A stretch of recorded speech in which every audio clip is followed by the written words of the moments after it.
In Zerospace, I like to classify the resources available into 3 different categories: primary, secondary, and tertiary. To provide more context, I like to define a resource as something that can be extracted or gained from the map, which can then be spent on things like units, upgrades, or abilities. The first resource that we are going to take a look at is Hexite. Now, Hexite is the main primary resource that funds various aspects of your faction, including your units, upgrades, and buildings. There are 3 ways to extract Hexite within a game of Zerospace, the first of which comes passively generated over time from your headquarters when you're playing as the Protectorate faction, or your prime route when you are playing as the Grell faction. The Hexite generated through these means is 4 Hexite per second, which is significantly less compared to the second method of obtaining Hexite. The second way to obtain Hexite is by building your operating tower or root colony over an expansion point, which will then in turn automatically build your extractors over 4 Hexite nodes. These extractors will then continue to gather Hexite from the nodes, and they will gather you 10 Hexite per second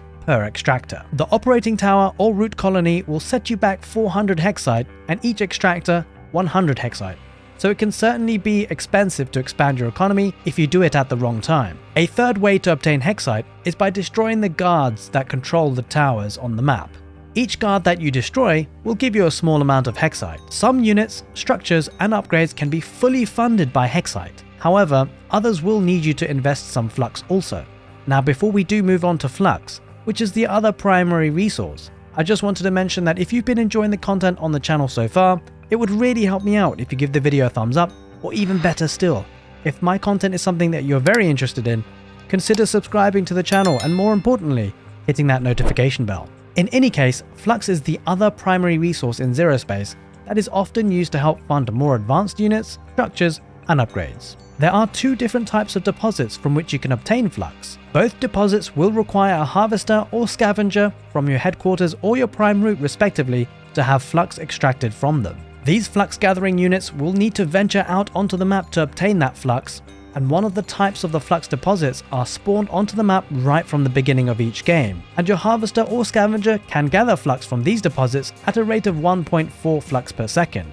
The other type of Flux deposit is dropped off periodically and semi-randomly in zones of the map. This second type of Flux deposit is more exposed than the first, and so your harvester will gather Flux at a much faster rate, at 4 Flux per second with these particular deposits. The greater the risk, the greater the reward. The incoming Flux drop-offs are signaled by the purple circles with a timer to show you when to expect it to appear. The second category of resource in Zerospace is experience points. Experience points are generated for you during the game with passive gathering that can be significantly boosted by capturing control towers, giving you an extra 4.5 XP per second. These experience points can be spent to unlock talents for your main faction and mercenary faction. We will go through these talents in far more detail in a separate video. The tertiary resource is for spending on the top bar abilities, and you can see how much energy you've accumulated by the blue bar. This energy increases passively during the game, but in particular, you get a large boost of energy when you lose units. This works as an anti-snowball mechanism and gives you way to get back into the game if you take a really bad fight against your enemy. Each faction has 2 top bar abilities unlocked from the beginning of the game, and also a possible 2 further top bar abilities that are unlocked via talents for which you will use XP to choose. Again, we'll go through the top bar abilities for each faction in another video. I hope you found this short guide to the resources in Zerospace useful, and if you'd like to see my other Zerospace content on the channel, click the end card on your screen now. Make sure to watch this space for all things Zerospace.